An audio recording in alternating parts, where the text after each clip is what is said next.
Nós estamos desde quinta-feira num congresso de saúde emocional. Tem sido uma bênção para nós, cada dia nós tratamos de um assunto e hoje, nesse domingo, você que está na internet, nossa igreja digital aqui, nós vamos falar de um tema muito importante e muito em voga nos dias de hoje, que é o tema da identidade. O que é identidade? É a qualidade do idêntico. O que significa isso? A identidade, a sua identidade, a minha identidade,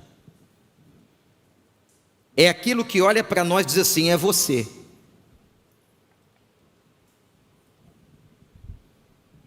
Esse tema é muito importante. A identidade é aquilo que nos define. Pessoas estão sofrendo hoje, gente, porque não sabem quem são. Pessoas estão morrendo hoje porque não sabem quem são. Pessoas estão se suicidando porque não sabem quem são. E se nós trouxermos o tema da identidade para dentro do contexto nosso, evangélico, de crentes em Deus, há pessoas que não trabalham para Deus, não evangelizam, porque elas não têm definição de quem são. Nós acabamos de cantar um cântico que diz assim: eu sou quem dizes que eu sou. Repete essa frase. Eu sou quem dizes que eu sou. A identidade, a teologia do cântico, que é muito importante, ministradores de adoração da igreja. A teologia do cântico que acabamos de cantar tem base bíblica.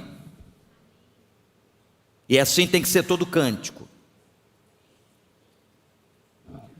Quando a música diz, na sua letra, eu sou quem dizes que eu sou remetido imediatamente a uma frase de Paulo, na sua primeira carta aos Coríntios, capítulo 15, aonde ele diz a seguinte frase: pela graça de Deus, sou o que sou. Você consegue repetir essa frase? Vamos lá, gente, igreja. Pela graça de Deus, sou o que sou. De novo, só as meninas. Meninos, vamos lá? Pela graça de Deus, toda a igreja, pessoal digital também, vamos lá.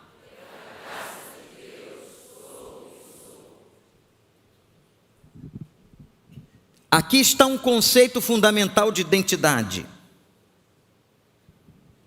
Nunca espere dos outros, seja quem for, que digam para você quem você é.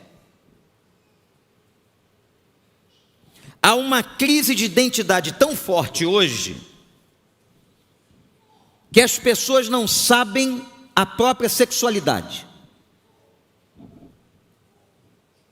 Há uma crise hoje de identidade tão forte, que elas olham para o corpo delas e elas não sabem quem elas são sexualmente.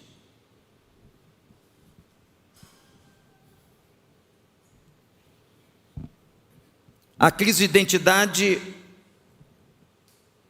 ela se estabelece hoje na sociedade contemporânea. Eu quero usar como base a frase de Paulo aos Coríntios, e nós vamos analisar essa frase de trás para frente. Nós vamos começar analisando essa frase quando Paulo diz assim: sou o que sou. Repete: sou o que sou. Quando você tem que entender um texto, você tem que entender o contexto para que o texto seja claro. Qual é o contexto da frase? Paulo está falando da ressurreição. Aliás, é um capítulo belíssimo, fundamental para entender a ressurreição. Ele está dizendo o seguinte: Cristo ressuscitou. E como prova da sua ressurreição, ele aparece às mulheres, ele aparece aos 2 discípulos no caminho de Emaús, ele aparece a mais de 500 pessoas. Aí Paulo diz assim: e ele apareceu a mim, como um abortivo. A NVI já traduziu essa expressão do grego, atualizou e diz assim: ele apareceu a mim como um nascido fora de tempo. Paulo está fundamentando a ressurreição. É fato, ele apareceu. Ele se deu a conhecer, ressurreto. As mulheres que foram ao túmulo buscá-lo para ungí-lo, aos discípulos do caminho de Emaús, que não obedeceram, deviam estar em Jerusalém, estavam indo para Emaús, isso é outro assunto. As 500 testemunhas que ele relata, o Evangelho relata, e apareceu a Paulo. E quando ele está fazendo uma fundamentação sobre a ressurreição, ele diz assim: e apareceu a mim como um abortivo, como uma fora de tempo. E ele declara: eu que não mereço ser chamado apóstolo, e eu sou, porque pela graça eu sou o que sou. Está claro agora o contexto da frase, onde ele fala isso, porque ele fala. Paulo está avaliando sua própria vida, e é com base nesta frase tão forte, tão clara de Paulo, que eu quero analisar o tema da identidade. Paulo define a sua identidade e o que deve fazer cada um de nós a partir de Cristo.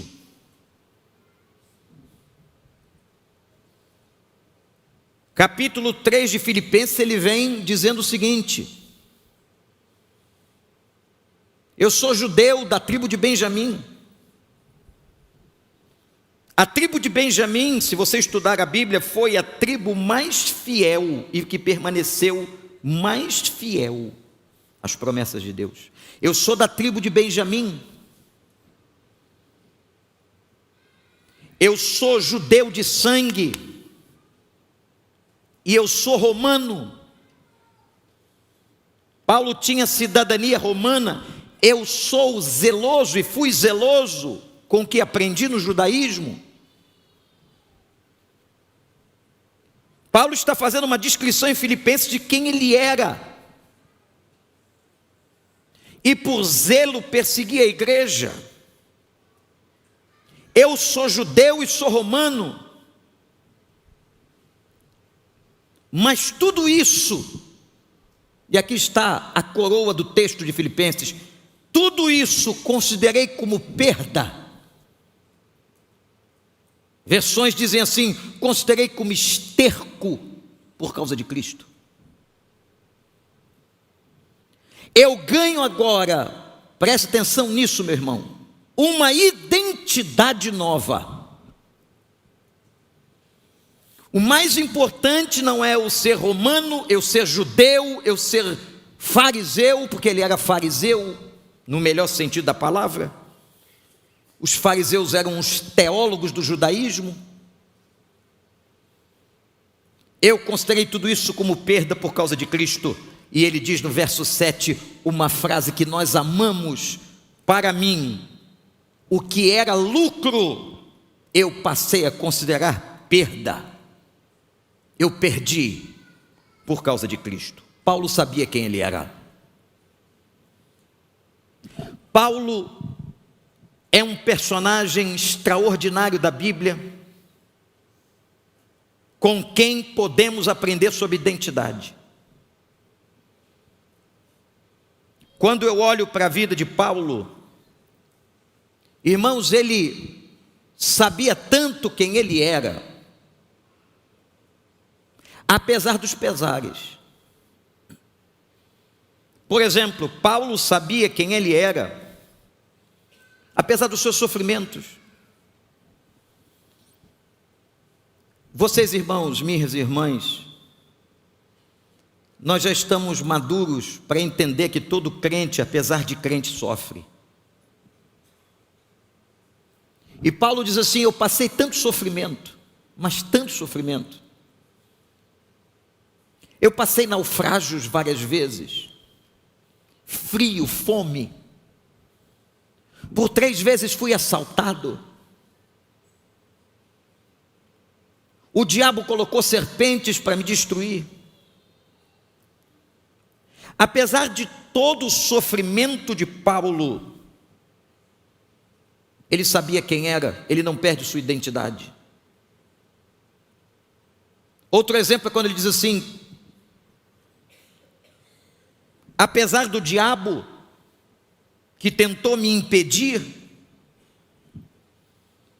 quando ele escreve aos Tessalonicenses capítulo 2, ele diz algo muito interessante: eu quis visitá-los, mas o diabo me impediu por 2 vezes. Grande mistério da soberania de Deus, quem deixou, olha para mim, deixou Satanás impedir Paulo. Grande mistério. E Paulo declara na sua carta aos Tessalonicenses: eu quis visitá-los e fui impedido 2 vezes. Apesar dos sofrimentos, apesar das tentações e dos ataques satânicos contra a minha vida, eu sou quem eu sou. Apesar das minhas deficiências, Paulo se identifica tanto com a gente, ou a gente se identifica com Paulo? Eu me identifico com Paulo, você se identifica com Paulo, sabe por quê? Nós temos problemas. O diabo também vive tentando nos impedir, de muitas formas. Não é verdade, gente? E nós temos fraquezas. Quando ele declara, ainda em Coríntios, aliás, as cartas aos Coríntios, dizem os estudiosos da Bíblia que Paulo escreveu 4 cartas aos Coríntios, nós só temos 2. Alguns aspectos do texto paulino remetem a alguns entenderem que ele escreveu outras. Se isso aconteceu ou não, não importa agora. As cartas de Paulo aos Coríntios é onde Paulo mais abre o coração com uma igreja que o perseguia. Paulo planta aquela igreja e aquela igreja o acusa de não ser crente. Já viram isso? Paulo planta aquela igreja e aquela igreja se levanta contra ele. Paulo tinha consciência de quem ele era e ele faz declarações extraordinárias à igreja de Corinto. Ele abre o coração, ele fala da sua identidade. E é nessa carta que ele também diz: eu tenho um espinho na carne. Então há 3 características sobre a vida de Paulo que estão sobre as nossas, que nos identificamos. Ele tem problemas, ele sofreu como poucos. Paulo foi impedido por Satanás e Paulo tinha espinho na carne. E graças a Deus que nenhum teólogo, nenhum pastor vai descobrir que espinho é esse. Isso é maravilhoso. Que quando a gente não consegue descobrir que espinho é esse espinho se identifica com o meu. Esse espinho se identifica com o seu. Que se a Bíblia dissesse qual era o espinho de Paulo, você poderia dizer assim: esse espinho eu não tenho. Mas como a Bíblia diz ou melhor, como ela oculta, por revelação, qual é o espinho, o meu espinho pode se identificar com Paulo. O seu espinho pode se identificar com o espinho de Paulo. Apesar dos problemas, apesar das crises, apesar do diabo, apesar do espinho, eu sou. Deixa eu dizer uma coisa para você, meu irmão, olha para mim, minha irmã. Nunca esqueça quem você é. Nunca esqueça quem você é. Nunca deixe os sofrimentos, as perseguições do inferno.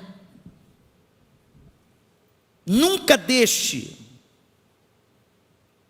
nada ao seu redor destruir a sua identidade.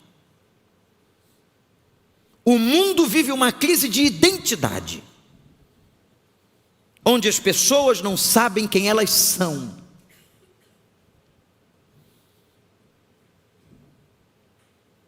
Você não precisa dos outros, guarda isso lá dentro. Você não precisa dos outros, você não precisa de ninguém para dizer quem você é. Você não precisa de ninguém para saber quem você é.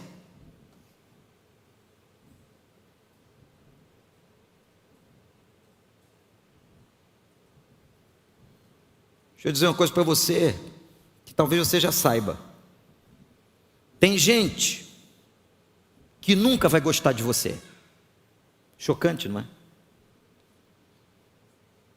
Tem gente que nunca vai gostar de você. Você pode mudar o jeito, trocar o cabelo, botar uma base diferente, comprar um sapato novo, trocar de roupa. Mas você não precisa dessas pessoas para te definir. Você tem que saber quem você é, qual é a tua identidade em Cristo. Você não precisa, por exemplo, estudar numa universidade famosa aqui dos Estados Unidos, da Europa, para saber quem você é. Você não precisa de uma companhia, uma empresa por trás de você, para que você diga quem você é. Eu me lembro, hoje mudou um pouquinho, mas as pessoas diziam assim: esse aqui é funcionário da Petrobras. Aí depois teve o escândalo, ninguém mais falou aquilo. Esse aqui é funcionário do Banco do Brasil. Lembram? Que era um status enorme trabalhar no Banco do Brasil. Eu ficava muito chateado com uma irmã. Ela não está mais aqui, não sei se ela foi arrebatada, ela sumiu. Ela ficava lá na capelinha. E ela trazia muito visitante. Mas ela tinha um problema, ela me apresentava assim. Ela não dizia nem meu nome. Esse aqui é nosso pastor, que é psicólogo. Aquele não era contexto, eu não era psicólogo ali, eu não atuava como psicólogo. Primeiro que eu era uma pessoa que tem um nome. Você tem um nome? Depois vem as funções. E naquele lugar onde eu estava, eu era pastor. Mas sempre há uma necessidade nas pessoas de apresentarem a identidade do outro pelo que o outro é, pelo que o outro tem, como se isso definisse você. E deixa eu ir um pouquinho mais fundo, não é a tua casa que define tua identidade.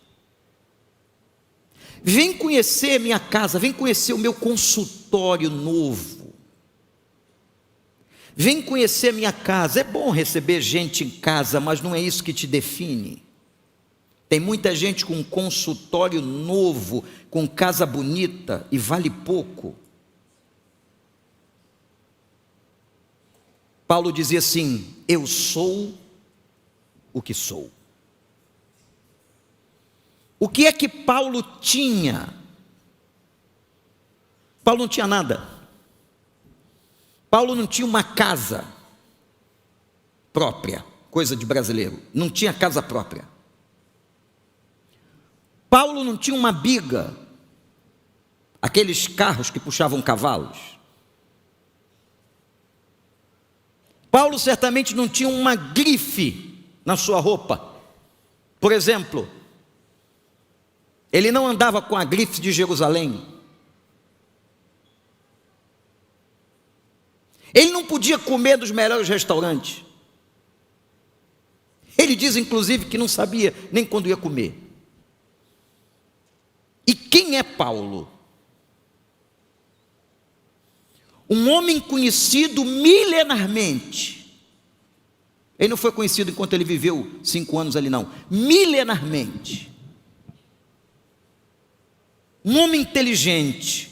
E um homem que, acima de tudo, sabia quem ele era. Nunca deixe alguém dizer quem você é. Eu sou o que sou. Você deve afirmar isso, tendo consciência da sua identidade a partir de Cristo Jesus. Não são as roupas que te definem. Nada contra, você pode usar a grife que quiser, é um problema seu. Tem uns que gostam tanto da marca que propagam a marca gratuitamente no peito. Isso é uma questão sua, não estou falando nada se você usa ou não usa uma roupa de grife, mas não é isso que te define, não é a casa que você mora que te define, não é o carro que você anda que te define. A nossa identidade é formatada a partir de Cristo. Onde você é filho amado de Deus, você é filha amada de Deus, você foi separado por Deus, você foi regenerado em Cristo, você é santificado em Cristo, você vai ser glorificado nele e você vai entrar no céu, não é pelas coisas que você tem ou que você vai entrar por causa dele, é por ele e para ele são todas as coisas. E deixa eu dizer uma coisa para você, você tem tanto amor, e recebe tanto amor de Deus que Ele tem um plano para a sua vida. Eu vou repetir, Deus tem um plano para a sua vida. Deus tem um plano para a sua vida. Deus tem um plano para a sua vida. Deus tem um plano para a sua vida. Ninguém define quem você é, só Ele. Eu sou, cantamos há pouco, quem dizes que eu sou. Apesar de todas as tribulações, de todas as dores, de todos os impedimentos de Satanás, o diabo tem trabalhado na autoestima das pessoas. E sabe o que ele faz para destruir a autoestima? Ele traz à memória o passado, mas ele não traz à memória o passado de alegria, de vitórias, de situações em que você venceu. Ele traz à memória suas derrotas, seus pecados, seus erros. E com isso ele achata você, ele oprime a tua autoestima para que você não se sinta nada, para que você seja envergonhado. A Bíblia diz que o pecado envergonha. E quando Satanás traz os nossos pecados, o nosso passado até que já foi perdoado, ele quer envergonhar você, para que você não tenha mobilidade. E quando você não tem mobilidade, você se envergonha, você não cresce no seu trabalho, você não cresce na sua empresa, você não cresce como pessoa, você tem uma autoestima achatada, você se sente culpado, a culpa destrói. Mas quando Satanás vier com esse papo, você diz para ele, sim, eu sou pecador, mas eu fui lavado e remido no sangue do Cordeiro. Deus olha para nós a partir de Cristo, essa grande lente que está nos olhos de Deus. Você é amado de Deus, você é amada de Deus. Ele tem ministério para você, Ele tem plano para a sua vida, Ele cuida de você, Ele é o teu pastor, de nada você terá falta. Eu sou o que sou. Quando Deus olhava para Paulo, não olhava como a gente olha uns para os outros. Tem gente que tem tanto rótulo na lente, é tanto rótulo, e eu clamo a Deus agora, Em nome de Jesus, você é crente, que você destrua em Cristo esses rótulos com que você rotula os outros.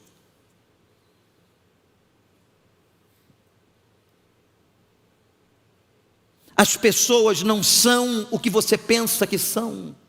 Elas são quem Deus diz que elas são.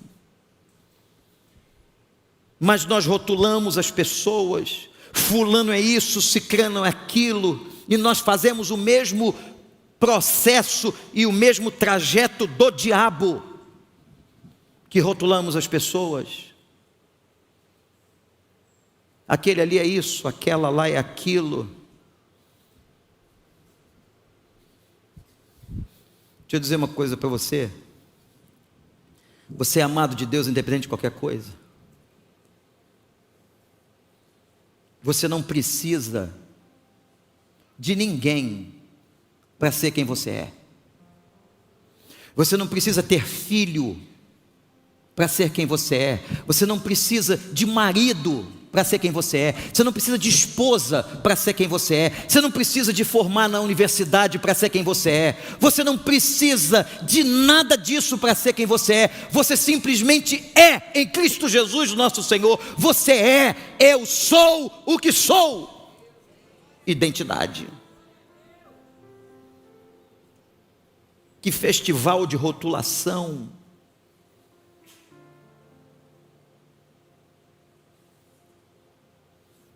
Por trás da aparência, Jesus disse que haviam sepulcros caiados. Quanta gente que julga os outros e é podre. Eu já vi muito isso, gente. Eu vi pessoas que se julgavam. Eu vi casais que se achavam. Esses aí são escória, não tem uma família como eu tenho. Os anos passaram e as coisas acabam aparecendo. Não é bem assim. Todo mundo tem uma dívida para pagar pelo sangue de Jesus. Como nós rotulamos os outros, como nós nos achamos, e tem uma coisa pior. Tem esse para mim é mais desgraçado. Desgraçado é o que cai da graça. Que são aqueles que pensam uma coisa e dizem outra. Você para eles é um lixo, mas pertinho de você, meu irmão, como você é maravilhoso. Gostando de você, mentira. Oro tanto por você, mentira. Mentira. Ora nada, nem lembra. Que Deus faça cair por terra agora esses olhos rotulantes de julgamento. Tem bullying às vezes dentro da igreja. E é o bullying mais danoso. Porque é bullying espiritual e velado, sem vergonha, diabólico. Eu sou quem eu sou, você é quem você é. Quem nos define é Cristo, não são os outros. Não preciso, jovens, se acordaram, estão aqui, vocês não precisam usar drogas para terem uma identidade. Vocês não precisam fazer o que a turba faz para ter uma identidade. Digam para Deus, eu sou quem eu sou. Nós não precisamos dos outros dizerem quem somos. Quando Deus olhou para Paulo, ele não viu que Paulo era cúmplice de homicídio, como foi em Atos com Estevão. Deus não olhou para Paulo e disse: esse cara é cúmplice de homicídio. Não, ele olhou para Paulo e disse: é missionário. Sabe por quê? Olha para mim.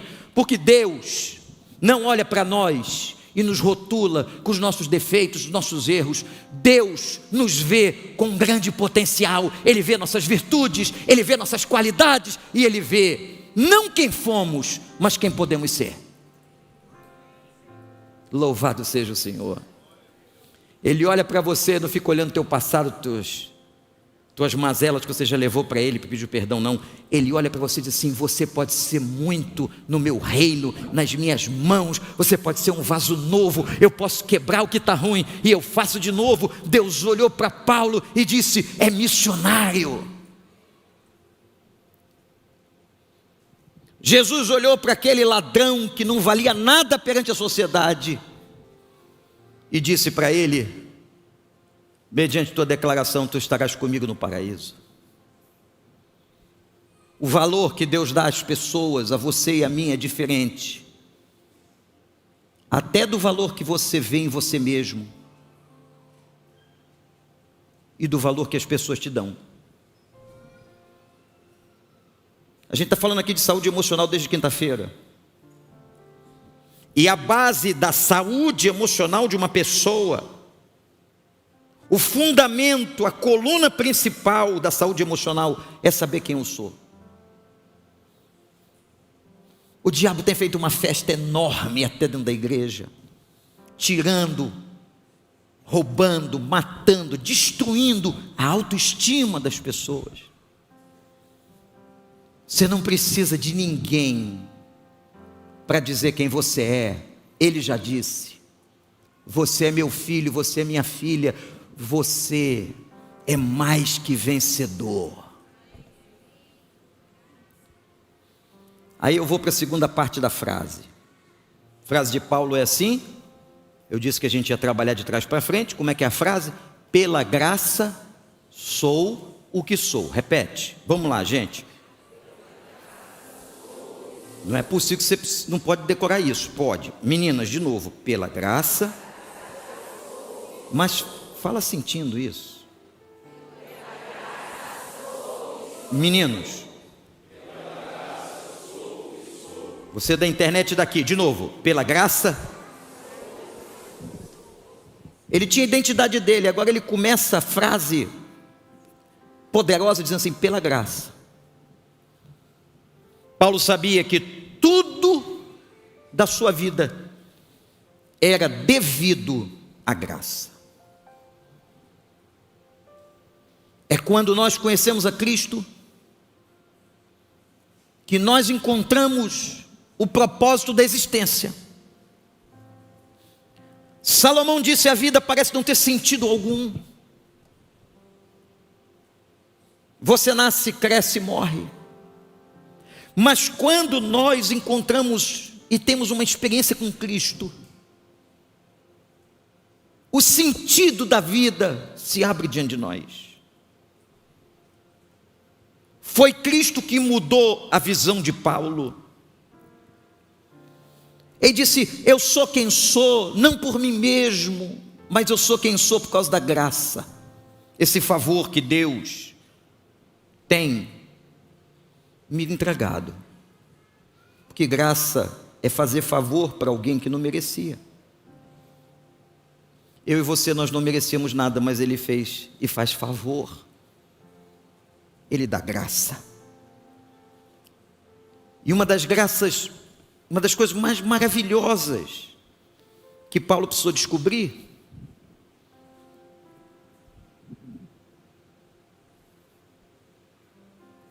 que a graça de Deus o aperfeiçoava na fraqueza.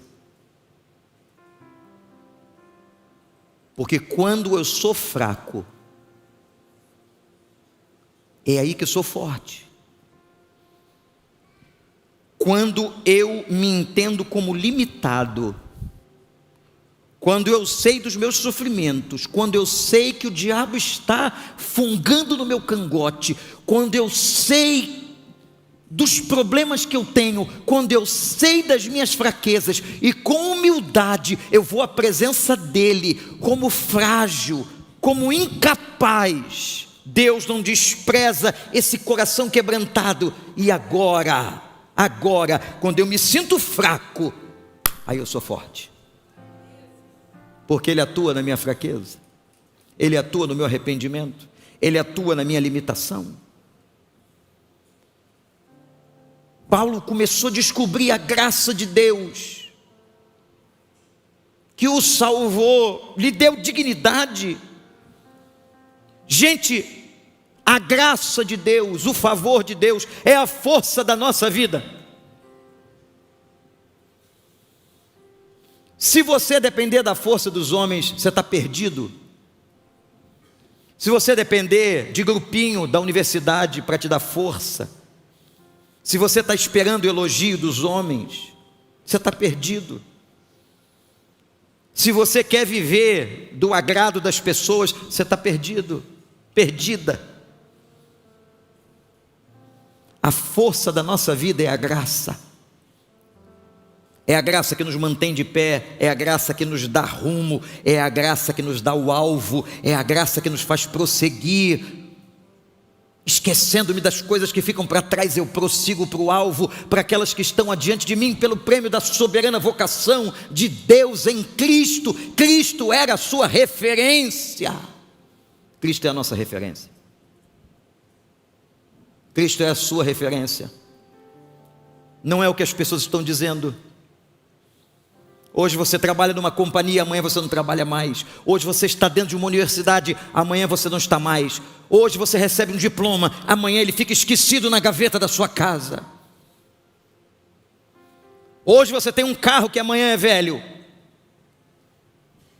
Talvez alguns aqui tiveram um Itamaraty. Alguns estão se identificando com o Itamaraty. Carro de luxo, pomposo, médico da família, tinha até persiana na traseira. Que brega. Hoje é brega, mas na época, o Itamaraty com persiana era sinal de luxo, de poder, de dinheiro. Vale nada. Lembra aquele Fuscão preto? Vale nada. Não é isso que te define. Não é nem o que você tem, nem o que você fez. Quem traz a restauração da identidade e diz assim: você é mais do que vencedor, é Cristo. Ele completa a gente. Eu vou tentar resumir aqui uma teologia difícil. Com licença, pastor Rogério, nosso pastor de ensino, que é o seguinte: o homem perdeu a completude dele no Éden. Quando os nossos pais espirituais ali, da nossa raça, caiu, arrastou toda a humanidade. A alma que pecar, essa morrerá. Por isso que você morre. Você é pecador. A partir do Éden, todos nós somos incompletos. A partir do Éden, todos nós adoecemos. A partir do Éden, as nossas questões emocionais se embolaram. A partir do Éden tem depressão, tem ansiedade, tem síndrome do pânico, tem ideação suicida. O homem tem uma natureza caída. E Deus amou tanto o mundo que envia seu filho. Mas lá atrás, numa resposta a Moisés, ele diz uma coisa importante. Quando ele chama Moisés para liderar a saída do povo do Egito, e Moisés diz assim: me diga o teu nome para que eu tenha autoridade diante do povo para dizer quem é o Senhor que está me mandando tirá-los do Egito. Deus diz a ele assim: diz que eu sou.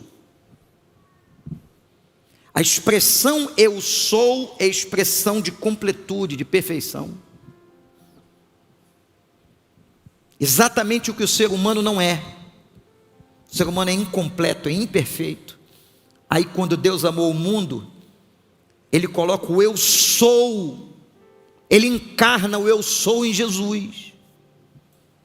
Por isso que Jesus usou tanto essa expressão, que no grego é egoimi. Ele diz assim: eu sou a porta, eu sou o caminho, eu sou a verdade, eu sou a vida, eu sou a água, eu sou o pão da vida, eu sou a ressurreição, eu sou. Ele era completo. Toda a incompletude do homem se completa nele. Ele é a nossa referência. Ele é a nossa referência, Ele é que nos completa. Seu trabalho não te completa, é bom, mas não te completa. Sua universidade é boa, mas não te completa. Tudo que você tem na sua casa é bom, mas não te completa. Mas Ele te completa, Ele é suficiente. E quando você recebe a Cristo como seu único e suficiente Salvador, Ele batiza você e entra na sua vida. Aí você tem a sensação plena do eu sou. Você se torna completo. E porque nós somos completos, a Bíblia diz assim: você é salvo. É fantástico como Deus olha para nós. Como o Senhor gostaria que a igreja olhasse.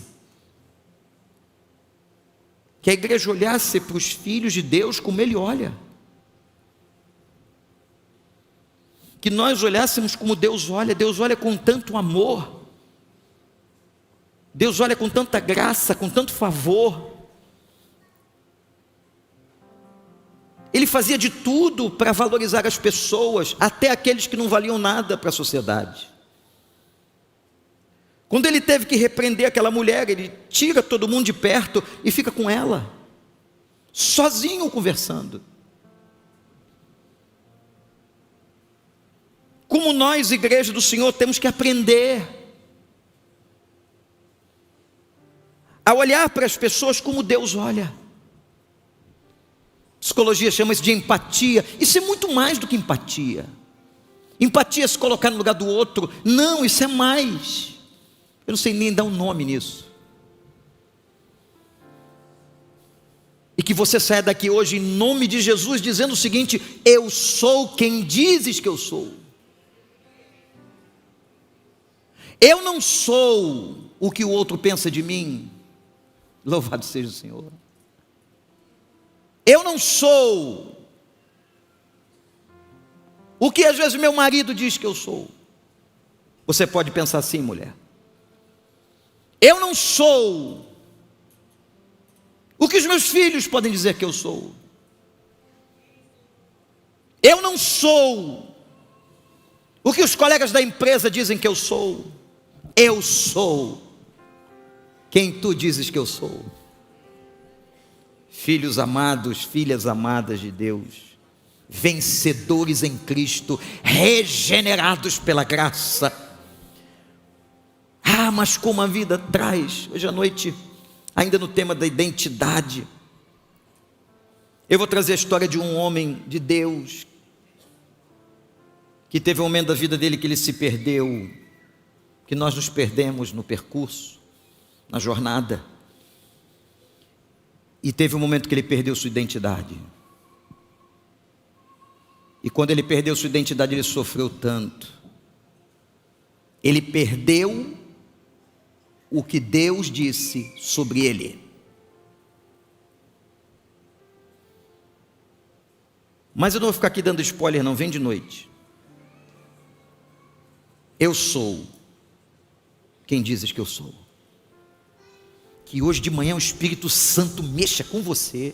Você que está aí na internet ou aqui, que seja destruída do coração da gente toda essa sensação de baixa autoestima.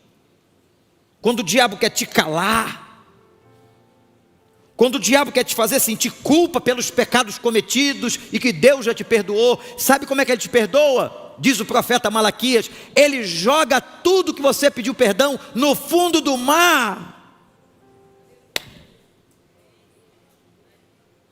Traga à memória só o que te dá esperança, o resto Ele já perdoou. Então quando Satanás atacar você com acusações, diga para ele, Ele já me perdoou em Cristo e os meus pecados foram lançados no fundo do mar.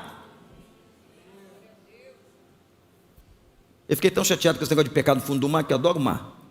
Falei, pô, mas está tudo lá. Tem que entender a mentalidade da época, quando se falava jogar no fundo do mar, era lugar de esquecimento. O que o profeta está dizendo é o seguinte: Deus joga os nossos pecados no lugar do esquecimento. E Ele olha para você, vê todo o teu potencial, toda a tua competência, toda a tua capacidade. Não fique imóvel aí não, abre a tua boca e anuncia, proclama, ajuda, faz. Tem tanto potencial aqui amarrado por uma baixa autoestima, pelas acusações do inferno, pela opinião dos outros. Para com esse negócio de pensar ou de pedir. O que você pensa de mim?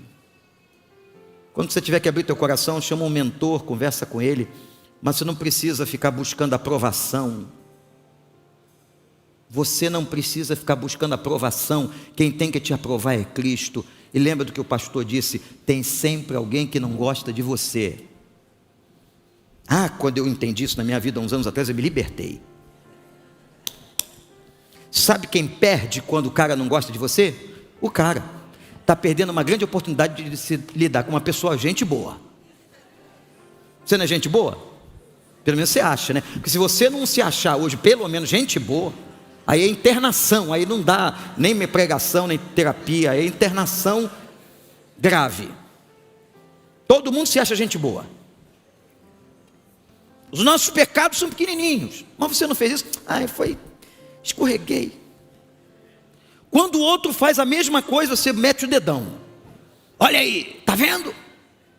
Infeliz, pecador. Graças a Deus, que quem nos avalia é Ele. Eu sou quem dizes que eu sou. Que o Senhor te empodere, isso é empoderamento. O verdadeiro empoderamento, mulheres, não vem dos grupos sociais que tentam empoderar vocês. É legal, é bom, socialmente aceitável. O verdadeiro empoderamento vem de cima. Foi Jesus que valorizou a mulher como ninguém. O verdadeiro empoderamento não vem de partidos políticos, vem de cima. É Ele que te dá consciência de cidadania. O verdadeiro empoderamento vem da cruz, que diz para você: você é meu filho, minha filha amada. Aquelas palavras, quando Ele saía do batismo, ecoam para nós também: você é meu filho, minha filha amada. E que Deus tenha de nós muito contentamento, muito prazer. Que quando a gente acerta, Ele tem muito prazer. Eu fico imaginando, na minha limitada cabeça de ser humano, Deus dizendo assim, quando você faz uma coisa boa: olha aí, meu filhão. Meu filhão. Uma vez eu vi um pai fazer isso. O filho tinha feito um negócio lá, ele encheu de orgulho, os olhinhos brilhavam, a expressão corporal: aí, é meu filho. Ele está elogiando ele mesmo, né? É meu filho. Orgulho do filho, minha filhona. Eu estou traçando um paralelo, imaginando que Deus, quando você faz uma coisa certa, Deus, quando olha para você, quando Deus olhava para Jesus, já sabendo que Jesus era perfeito, Ele diz: este é meu filho amado, em quem eu tenho muito prazer. Que Ele olhe para mim, para você, que Deus olhe e que Ele tenha alegria, prazer na nossa vida, e Ele diga assim: esse é meu filhão. Aí quando o filho erra, aí a gente que aprendeu a imagem de um Deus mau, aquele Deus perverso no trono com cetro de madeira. Tem muitas denominações ensinando isso por aí, muitos pastores, muitos líderes, que Deus anda com um porrete na mão e adora dar na cabeça dos crentes. Que triste. Acho que quando a gente erra, Ele faz assim, ó. Deve doer lá dentro. Eu estou tentando expressar humanamente, porque Deus não se expressa, né, como ser humano, mas deve lá dentro. Quando um filho erra, a gente abaixa a cabeça. Quando você erra, a vontade dele não é pegar porrete. Ele fica triste. Quem fica triste não pega porrete imediatamente. Sabe quem diz isso aí que eu estou falando? Tu pensa que eu estou inventando, né? É a Bíblia. Diz assim: não entristeçais o Espírito. Já leu isso? Não entristeçais o Espírito Santo. Quando a gente peca, ele fica triste. Quando a gente acerta, ele fica igual pai bobo, alegre. Esse é meu filhão. Esse é o Deus que você tem, que eu tenho. Que ao olhar para a nossa vida, Ele diga: esse, meu filho, minha filha, eu tenho muito prazer. Eu queria terminar falando de um assunto muito grave que ataca a nossa autoestima, que é a rejeição. E deixa eu dizer uma coisa aqui: tu não está fora. Todo mundo que está aqui e na internet já passou na vida um tipo de rejeição. Seja por quem for. Não é só o ex que rejeitou, um filho que rejeitou. Pode ser um chefe que rejeitou, um vizinho te rejeitou. Desprezo das pessoas. Mas eu aprendi uma coisa muito linda com um homem de Deus, que diz que Deus usa a rejeição para que você não se limite na mediocridade. Olha que coisa linda. Vou até repetir essa frase que não é minha. Vocês cuidado aí, que às vezes ficam repetindo frases que eu digo aqui, vocês acham que é minha, não é minha. Tem que dar crédito na fonte. Essa não é minha, não. Deus usa a rejeição para que você não se limite na mediocridade. Sabe, quando você é rejeitado, quando você passa por uma rejeição, é aí que você tem que crescer com Deus. Você vai dizer assim: eu vou vencer, eu vou superar essa limitação, eu vou para lugares mais altos. Deus usa a rejeição até para te dar ministério. Deus é especialista em pegar gente que não valia nada e dar ministério para eles. Oh Deus! Se dependesse de nós, aquele ali não seria pastor, todo defeituoso. Aí Deus vai dar um ministério para a pessoa tão lindo, lá na área missionária, na área da música, na igreja, no Casacap, no centro social. Deus dá ministério, a partir das nossas dores, a partir do bullying, a partir da rejeição. Aí quando você, eu não sei se você deve sentir assim, mas sinta assim: quando você for provocado, cresça. Não na coisa errada, mas cresça. E diz assim: eu vou vencer, eu vou buscar acertar, eu vou consertar, eu vou ser melhor. Que quando você é pisado, aí é que Satanás quer acabar de matar você. Ele veio fazer o quê? Roubar, matar, destruir. Quando alguém te pisa, te machuca, ele vem com a pá de cal na tua cabeça, mas você não vai fazer isso. Você vai levantar a cabeça, vai dizer: eu vou melhorar, eu vou buscar o Senhor, eu vou corrigir, eu vou ser melhor. Teve um homem maluco, 1950 alguma coisa, não estou lembrando se era 52, disse assim: eu vou subir nesse morro aí. Não era morrinho não, era o Everest. O nome do homem era Edmundo. Vou subir aqui. Tentou a primeira vez, fracassou. A segunda, fracassou. Aí um dia lá em Nova York chamaram o cara para dar um testemunho, mas o cara fracassou. Mas só pela audácia que ele teve de subir o monte, tentar subir o pico mais alto da terra. Ele foi. Um cara no meio da palestra fala para ele assim: o senhor desistiu, né? Chega, né? Ele disse: não, eu estou mais motivado. Sabe por quê? Olha a resposta dele: porque esse morro aí, chamou assim, essa montanha aí, já cresceu tudo que ela podia, eu não. Eu ainda tenho muito para crescer, eu vou chegar lá em cima. E ele chegou. Em 1900 e alguma coisa, Edmundo chega pela primeira vez como um ser humano ao topo do Everest.